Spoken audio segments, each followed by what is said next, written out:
तो hi guys, मेरा नाम है तुषार और आपका स्वागत है सिनेमा अनबॉक्सिंग में। तो आज हम बात करेंगे फिल्म ब्लेड रनर 2049 जो कि डेनिस विलेन्यू ने डायरेक्ट की है और जिसका कैमरा है वो किया है रॉजर डिकिंस जी ने। आज हम बोलेंगे कैमरा के बारे में बेसिकली इस फिल्म के, और थोड़ा प्रोडक्शन डिज़ाइन और थोड़ा कलर के बारे में। तो फिल्म की बेसिक स्टोरी में थोड़ी सी बता देता हूँ, इसकी वजह से आपको थोड़ा आइडिया आ जाएगा। तो 2049 का अर्थ दिखाया है और ये अर्थ अब पूरा आर्टिफिशियल बन गया है, जहाँ अब लोगों को भी आर्टिफिशियली बनाया जा रहा है। जो ट्रीज है वो भी नहीं बचे, जो प्लांट है वो भी नहीं बचे, और जो आर्टिफिशियली लोग बनते हैं उनको बोलते हैं रेप्लिकेंट्स। और जो एक कंपनी थी पुरानी जिसका नाम था टायरिल, एक्चुअली वो जो स्लेव्स को बनाती थी, बायो इंजीनियर्ड ह्यूमंस को काम करने के लिए बनाती थी, पर उस पर बैन आ गया। पर कुछ कुछ जो उसने बनाए हुए जो मॉडल्स है वो अभी भी काम करते हैं, तो उनको मारने का काम करते हैं LAPD नाम की एक डिपार्टमेंट है, मतलब लॉस एंजलिस पुलिस डिपार्टमेंट। वो लेबर्स थे पुराने वाले, उनको मारने का काम करती है, और जो उनको मारता है उसको बोला जाता है ब्लेड रनर। तो इसी एक ब्लेड रनर की स्टोरी इस फिल्म में हमें दिखाई है। तो ये बेसिक स्टोरी है, आपको फिल्म देखनी पड़ेगी फिर क्या है उस स्टोरी में, क्या उसकी स्टोरी है। तो सबसे इम्पोर्टेंट बात फिल्म की में आज हम बात करेंगे कैमरा और प्रोडक्शन डिज़ाइन कलर। तो फिल्म का जो कैमरा है वो रॉजर डिकिंस जी ने किया है, और उनका जो सबसे इम्पोर्टेंट थिंग वो बोलते हैं कि हर फिल्म के एक अलग पैटर्न होता है, और उस पैटर्न को अलग टाइप का एक कैमरा ट्रीटमेंट लगता है, उसको हम विजुअल स्टोरी टेलिंग भी बोल सकते हैं। और वो हमें हर फिल्म की अलग अलग होती है, और अलग अलग फिल्म को हम अलग अलग टाइप से हमें वो दिखानी पड़ती है। आपने रिवेनेंट देखी होगी, उसके कैमरा एंगल्स देखो बहुत अलग है यार। इंटरस्टेलर देखी होगी, ग्रेविटी देखी होगी, तो उस टाइप के फिल्म्स के कैमरा एंगल्स बहुत अलग होते हैं। या आपने इंटू द वर्ल्ड देखी होगी, उसके कैमरा एंगल्स देखो, वो बहुत शेकी या कंटिन्यूस एंगल है, तो वो उसके कैमरा एंगल या उसका विजुअल नरेशन बहुत अलग है। तो आज हम इसमें बात करेंगे कैमरा एंगल्स। तो पहले हम कैमरे के बारे में कुछ चीज़ें डिस्कस करते हैं। तो सबसे इम्पोर्टेंट चीज़ें है डेप्थ ऑफ फील्ड, फिर लेंसिंग के बारे में भी बोलूँगा। तो सबसे इम्पोर्टेंट डेप्थ ऑफ फील्ड। तो डेप्थ ऑफ फील्ड मतलब होता क्या है, तो कोई भी फ्रेम लगी हो उसमें जो कैरेक्टर्स है उनके बीच की जो डेप्थ है, जो फोरग्राउंड में कैरेक्टर है और जो बैकग्राउंड में कैरेक्टर है, उनके बीच की जो जो भी डेप्थ है, जो अंतर है, जो भी डिस्टेंस है, बेसिकली उसको बोलते हैं डेप्थ ऑफ फील्ड। और वो अलग अलग लेंस हम यूज़ करेंगे तो अलग अलग लेंस के हिसाब से वो बदलती जाएगी। तो अगर आप टेलीफोटो लेंस यूज़ करोगे तो उसकी डेप्थ ऑफ फील्ड बहुत ही कम होती है, मतलब जो डिस्टेंस होता है वो हमें बहुत ही कम नज़र आता है। और अगर आप वाइड लेंस यूज़ करोगे तो उसका जो डेप्थ ऑफ फील्ड है वो बहुत ज़्यादा आती है। तो इसीलिए जब भी हमें बहुत बड़ी चीज़ दिखानी होती है, जो हमारा प्रोडक्शन डिज़ाइन है वो बहुत बड़े हिसाब से हमें दिखाना होता है, तब हम वाइड लेंस का यूज़ यहाँ पर कर सकते हैं। तो अब मैं बोलूँगा कि लेंस के टाइप कितने होते हैं या लेंस किस किस टाइप के होते हैं। तो बेसिकली आप समझ लो कि लेंस बेसिक उसके 3 टाइप होते हैं। एक तो नॉर्मल, फिर आती है टेलीफोटो लेंस और वाइड लेंस। एक्चुअली ये वाइड लेंस या टेलीफोटो लेंस ये किसके हिसाब से होते हैं, वो होती है उसकी फोकल लेंथ के हिसाब से।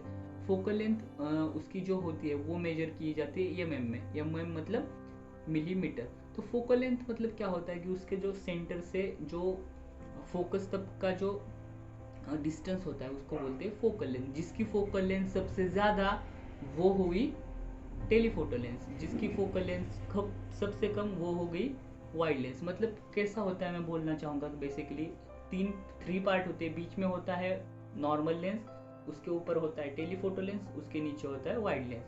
तो उसमें भी बहुत टाइप आते हैं, वो मैं बोलना चाहूँगा कि सबसे बीच में आता है पहले तो नॉर्मल लेंस, उसके ऊपर आता है मीडियम टेलीफोटो लेंस, उसके ऊपर आता है टेलीफोटो लेंस, और उसके ऊपर आता है एक्सट्रीम टेलीफोटो लेंस। यहाँ फिर नॉर्मल के नीचे आएगा वाइड लेंस, फिर एक्सट्रीम वाइड लेंस, और नीचे आता है हमारा फिश आई लेंस, जो कि जो हमें उससे जो मछली की आँख जैसा व्यू मिलेगा, जो बहुत ही एक्सट्रीम वाइड होगा। तो बेसिकली वो में गिनी जाती है। जिसकी ज़्यादा होगी तो उसको हम बोलेंगे टेलीफोटो लेंस, और जिसकी कम होगी उसको बोलेंगे वाइड लेंस। तो में बोल देता हूँ सबसे पहले मैं कितने कितने की होती है। तो सबसे पहले आप समझ लो, नॉर्मल लेंस की जो भी होती है वो आती है 70 से 45 तक। फिर 45 से 24 तक आएगी वाइड लेंस। 24 से 40 तक आएगी एक्सट्रीम वाइड लेंस, और उसके नीचे आएगी फिश आई लेंस। फिर वहाँ ऊपर 70 से 100 तक आएगी मीडियम टेलीफोटो लेंस। फिर 100 से 300 तक आएगी टेलीफोटो लेंस, और फिर ऊपर उसके 300 से 600 या उसके ऊपर आएगी एक्सट्रीम टेलीफोटो लेंस। ये हो गई टेलीफोटो लेंस या जो लेंसिंग की जो बातें हैं वो। तो ये हो गई की लेंसिंग की की बातें। तो अब हम बात करेंगे बेसिकली कैमरा, लाइट और प्रोडक्शन डिज़ाइन के बारे में, कलर के बारे में। तो सबसे इम्पोर्टेंट पहली बात कलर। तो पूरी फिल्म आप जब भी देखोगे तो पूरी फिल्म मोनोक्रोम में शूट की है। तो मोनोक्रोम मतलब होता क्या है? तो मोनोक्रोम मतलब होता है एक ही कलर में शूट करना। मोनो मतलब एक, क्रोम मतलब कलर। तो मोनो कलर मतलब एक ही कलर में शूट करते हैं। एक ही कलर मतलब एक ही कलर के डिफरेंट पैचेस, मतलब कहीं कहीं पर डार्क हमें दिखेगा या वही कलर का सॉफ्ट वर्जन कहीं पर दिखेगा, पर कलर एक ही होगा। तो बेसिकली आपने देखा होगा कि ब्लैक एंड व्हाइट को लोग मोनोक्रोम बोलते हैं। एक्चुअली मोनोक्रोम मतलब एक कलर, ओके, मतलब एक कलर में जो शूट करते हैं उसको बोलते हैं मोनोक्रोम। मोनोक्रोम मतलब सिर्फ black and white he monochrome नहीं होता, ये आप समझ ले। तो फिल्म में ब्लैक एंड व्हाइट का भी यूज़ किया है और ऑरेंज कलर का भी यूज़ किया है। तो मैं बोलना चाहूँगा कि ब्लैक एंड व्हाइट का यूज़ क्यों किया होगा। तो पहले तो सबसे इम्पोर्टेंट, ब्लैक एंड व्हाइट का यूज़ उन्होंने कॉन्ट्रास्ट क्रिएट करने के लिए किया है। और ऑरेंज का यूज़ क्यों किया होगा? तो एक्चुअली ऑरेंज का यूज़ फिल्म में जब लॉस एंजलिस दिखाते हैं तब बेसिकली ऑरेंज का जो यूज़ है वो उन्होंने किया है। तो पहले तो ऑरेंज वार्म कलर है, उससे वार्मनेस क्रिएट होती है। जो पोल्यूशन है, जो कि अब उतने अर्थ नेचुरल नहीं रही, जो पोल्यूशन है वो दिखाने के लिए बेसिकली ऑरेंज कलर का यूज़ किया है। और एक पॉइंट मुझे लगता है कि वो भी उससे रिलेटेड है, क्योंकि पोल्यूशन दिखाना होता तो उन्होंने दूसरा कलर भी यूज़ कर सकते थे येलो टाइप का। तो वो क्यों नहीं किया, तो ऑरेंज ही क्यों किया? तो एक तो बात मुझे लगती है वो वार्मथ वाली बता दी, और सेकेंड बात मुझे लगती है कि आपने लॉस एंजलिस की पुलिस डिपार्टमेंट का जो भी प्रिजनर्स होते हैं, एक्चुअली जो प्रिजनर्स होते हैं, उनके कपड़ों का कलर देखोगे तो वो ऑरेंज होता है। और जब भी हमारा जो कैरेक्टर है के, जो लॉस एंजलिस में जब आता है तो एक्चुअली वो वहाँ फंस जाता है। आप फिल्म में देखोगे तो आपको पता चल जाए। तो एक्चुअली मुझे लगता है ऐसा कि जो विजुअली जो प्रिजनर क्रिएट करना होगा उनको, या विजुअली जो प्रिजनर जैसा क्रिएट करना होगा, तो इसके वजह से उन्होंने यहाँ पर ऑरेंज कलर का यूज़ किया होगा। तो वो भी बातें हैं। अब मैं बोलना चाहूँगा मोनोक्रोम का यूज़ फिल्म में क्यों किया है। तो सबसे इम्पोर्टेंट बात, मोनोक्रोम का यूज़ क्यों किया है, तो उनको आर्टिफिशियल वर्ल्ड क्रिएट करना था। फिल्म में आप देखोगे तो जो भी चीज़ आपको फिल्म में दिखेगी, जो भी चीज़, तो वो आपको आर्टिफिशियली फिल्म में दिखाई है। यहाँ तक कि लोगों को भी आर्टिफिशियल दिखा है। तो यहाँ से समझ सकते हैं कि कितनी यहाँ पर उन्होंने आर्टिफिशियल जो नेस क्रिएट करना था बेसिकली वहाँ, तो इसकी वजह से उन्होंने मोनोक्रोम का यूज़ किया है। क्योंकि आप कोई भी नेचुरल चीज़ देखोगे तो उसमें ज़्यादा से ज़्यादा कलर का यूज़ होता है। ऑरेंज कलर या सिर्फ ब्लैक एंड वाइट कलर ही नहीं होते नेचर में, ग्रीन होता है, पिंक होता है, येलो होता है, बहुत से कलर होते हैं। और यही दिखाने के लिए बेसिकली वही नेचर और जो आर्टिफिशियल, उनमें कॉन्ट्रास्ट क्रिएट करने के लिए इन्होंने मोनोक्रोम का यहाँ पर उन्होंने यूज़ किया है। ये तो बातें होगी मोनोक्रोम की। अब प्रोडक्शन डिज़ाइन की बातें करेंगे। तो प्रोडक्शन डिज़ाइन, आप जो भी फिल्म देखोगे तब आपको हर चीज़ किसी न किसी लाइन, किसी न किसी स्क्वायर, किसी न किसी ट्रायंगल, या जो ये शेप्स होते हैं रेक्टेंगल्स, इसमें दिखेगी, या किसी न किसी मेजरमेंट में दिखेगी। मतलब कहाँ पर भी आपको ये फील नहीं होगा कि ये नेचुरल है। कोई भी नेचुरल चीज़ का कहीं भी मेजरमेंट नहीं होता। कोई भी नेचुरल, कोई भी पहाड़ हो, कोई भी पेड़ हो, वो मेजरमेंट से नहीं आता। या और दूसरी तरफ कोई भी आर्टिफिशियल चीज़ हो, वो हर चीज़ मेजरमेंट से ही बनती है। आप कोई भी एक एग्जांपल ले लो, कोई भी बिल्डिंग हो, कोई भी वॉल हो, एक बिल्डिंग ही ले लो, कि कोई भी बिल्डिंग की जो वॉल्स होती है उसके कॉर्नर्स देखो, वो एग्जैक्टली 90 डिग्रीज में खड़े होते हैं। तो बेसिकली उनको विजुअली वही फिर कि आर्टिफिशियलनेस क्रिएट करना था। इसके वजह से आपको कहीं पर भी फिल्म में नेचुरल चीज़ें नहीं दिखेगी, और दिखेगी तो ये आर्टिफिशियल चीज़ें दिखेगी, और वो भी बेसिक एक शेप्स में, रेक्टेंगल, स्क्वायर्स, लाइंस, इसमें। और इसके वजह से जो भी कैमरा एंगल्स यूज़ किए हैं फिल्म में वो भी इस टाइप से किए हैं कि ज़्यादा से ज़्यादा आपको लाइंस, ट्रायंगल्स, या फिर एक बहुत अच्छा यूज़ किया है कि जहाँ हमें डायगोनल दिखता है कि एक लाइन जाती है, वो डायगोनल यूज़ किया है। तो बेसिकली उसका वही मीनिंग है कि उन्होंने जो आर्टिफिशियलनेस है वो क्रिएट करने के लिए यहाँ उन्होंने इसका यूज़ किया है। तो ये बातें हो गई प्रोडक्शन डिज़ाइन की। अब हम बात करेंगे कि कैमरा और लेंसिंग के बारे में। तो फिल्म में कैमरा और लेंसिंग का किस तरह से यूज़ किया है वो मैं बोलना चाहूँगा। तो मैंने तो अभी कह दिया कि अलग अलग टाइप के लेंस अलग अलग चीज़ों के लिए यूज़ किए जाते हैं। अब इस फिल्म में किस चीज़ के लिए कौन सी यूज़ की है वो हम बात करेंगे। तो सबसे पहले वाइड लेंस। तो वाइड लेंस का जो एंगल ऑफ कवरेज होता है वो बहुत ही ज़्यादा होता है, मैंने बोल दिया। उसका जो डेप्थ ऑफ फील्ड है वो भी ज़्यादा होता है। जहाँ पर भी हमें बहुत चीज़ें दिखानी हो एक फ्रेम में, जो प्रोडक्शन डिज़ाइन की जो बहुत सी चीज़ें दिखानी हो, या जो भी वर्ल्ड क्रिएट किया हो वो बहुत बड़ा दिखाना हो, तब हमें इस टाइप की लेंसिंग का यूज़ किया है। तो फिल्म में बेसिकली जो भी वो आर्टिफिशियल वर्ल्ड उन्होंने क्रिएट किया है वो दिखाने के लिए उन्होंने वाइड लेंस का यूज़ किया है। एक तो बात ये हो गई कि जो सेट है वो बहुत बड़ा दिखाने की किया है, और दूसरी बात जो कि के है हमारा ब्लेड रनर, उसकी जो घर है, उसका जो रूम है वो बहुत ही छोटा और बहुत ही बंद बंद सा दिखाने के लिए वहाँ उन्होंने वाइड लेंस का यूज़ किया है। कि जब वाइड लेंस यूज़ करोगे तो ज़्यादा से ज़्यादा चीज़ें उसमें दिखेगी, और जब ज़्यादा से ज़्यादा चीज़ें दिखेगी तो आपको थोड़ा बंद वाला फीलिंग आएगा, जो क्लॉस्ट्रोफोबिक आपको लगेगा। तो इसके वजह से वहाँ पर भी वाइड लेंस का यूज़ किया है। और ये हो गई बातें वाइड लेंस की।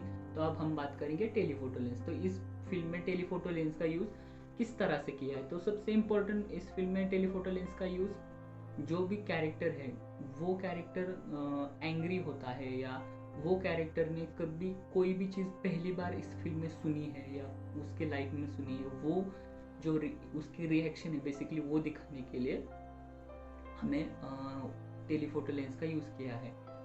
तो एक सीन है जब वो के है, वो जो वॉलिस है उसकी कंपनी में एक सैंपल की जांच करने के लिए आता है, और वहाँ जो वॉलिस की जो सेक्रेटरी है वो उसे मिलती है, और वहाँ एक सीन है तब वो जो सेक्रेटरी है वो अपना जो नाम है वो के को बताती है, और तब के का एक डायलॉग है कि तुम स्पेशल लगती हो, क्योंकि जो वॉलिस है जो कि वो कंपनी का मालिक है, वो किसी को भी कोई भी रेप्लिकेंट को नाम नहीं देता। उनके नाम ABCD इससे ही होते हैं, और उसका जो एक पर्टिकुलर कुछ नाम है तो वो बोलता है कि तुम्हें नाम दिया है मतलब तुम स्पेशल हो। तो वो चीज़ सुन के उस लड़की को थोड़ा आश्चर्य लगता है, और वो दिखाने के लिए, वो फीलिंग दिखाने के लिए बेसिकली वहाँ टेलीफोटो लेंस का यूज़ किया है। क्योंकि आप वो फ्रेम पे दिखेगी तब आप उसके पीछे का जो बैकग्राउंड है वो कितना शैलो डेप्थ ऑफ फील्ड में देख सकते हो, और वो हमें थोड़ी आगे आई हुई दिखेगी फ्रेम में, और एग्जैक्ट उसके सामने जो हमारा कैरेक्टर है के, उसकी फ्रेमिंग देखो, उसके पीछे जो डेप्थ ऑफ फील्ड है वो उतनी शैलो नहीं है। शैलो मतलब ज़्यादा आउट ऑफ फोकस उसका जो बैकग्राउंड है वो नहीं है। तो ये बातें हो गई। अब दूसरा सीन में कब यूज़ किया है, जब हमारा जो कैरेक्टर है जो लॉस एंजलिस जाता है, जो डेकर्ट एक्टर जो कैरेक्टर है उसको मिलने, तब वो कैरेक्टर को, जो डेकर्ट को, जो हमारा के है उसके बीवी के बारे में पूछ रहा है, और डेकर्ट उसको बताना नहीं चाहता या बताता नहीं है, तब वो उस पर गुस्सा होता है। तो और उसके बाद जो भी वो हमारे डेकर्ट उसके बीबी के बारे में जो भी बोलता जाता है, वो चीज़ें उसको बहुत ही आश्चर्य करने वाली है, या बहुत ही न्यू चीज़ है, वो बहुत ही नई चीज़ है हमारे जो कैरेक्टर के लिए। तो उसकी जो एक्सप्रेशन है वो रिकॉर्ड करने के लिए बेसिकली आप देखोगे कि वहाँ टेलीफोटो लेंस का यूज़ किया है, क्योंकि उसके भी पीछे की जो डेप्थ ऑफ फील्ड है वो भी आप देख सकते हो कितनी शैलो है। कैरेक्टर हमारा बहुत ही नई चीज़ें सुनता है या बहुत परेशान होता है या बहुत एंग्री होता है या कोई भी आश्चर्य होता है उसको, तो इस टाइप की जो उसकी इमोशंस है वो दिखाने के लिए बेसिकली यहाँ पर टेलीफोटो लेंस का यूज़ किया हुआ हमें दिखता है। तो ये हो गई बातें लेंसिंग, कलर या प्रोडक्शन डिज़ाइन की। तो अब हम बात करेंगे फिल्म के जो सीन में जो विजुअली कॉन्ट्रास्ट क्रिएट करने के लिए कितनी अच्छी तरह से लाइंस का यूज़ किया है। तो एक सीन है, वहाँ हमें बहुत से एक्टर्स दिखते हैं, बहुत से कैरेक्टर्स दिखते हैं, और वो एग्जैक्टली जो भी ज़मीन है, जो भी बेस है, वहाँ से हमें एग्जैक्टली 90 डिग्री में खड़े हुए दिखेंगे। और हमारा जो कैरेक्टर है के, वो थोड़ा इंक्लाइन बैठा है, और उसकी जो लीडिंग लाइन है, उसकी जो बॉडी जो लाइन दिखाती है वो थोड़ी इंक्लाइन दिखती है। और जो भी हमारा जो ये कैरेक्टर्स बाकी वहाँ कोई भी खड़े हैं, उनकी जो लाइन्स है वो लीड करने वाली लाइन एग्जैक्टली 90 डिग्रीज में हमें दिखती है। तो ये सब लोग और जो के उनके बीच जो विजुअली कॉन्ट्रास्ट क्रिएट करने के लिए बेसिकली इस टाइप के जो है लाइंस का उन्होंने इतनी अच्छी तरह से यूज़ किया है, वो मुझे बहुत ही अच्छा लगा। तो यही था यार मेरा एनालिसिस कैमरा, कलर या प्रोडक्शन डिज़ाइन के बारे में। तो आपको अच्छा लगा हो तो लाइक कमेंट करके मुझे बता सकते हो, या कुछ रिकमेंडेशन हो फिल्म के बारे में और तो मुझे कमेंट सेक्शन में बता सकते हो। बाकी आज के लिए इतना ही, बाय।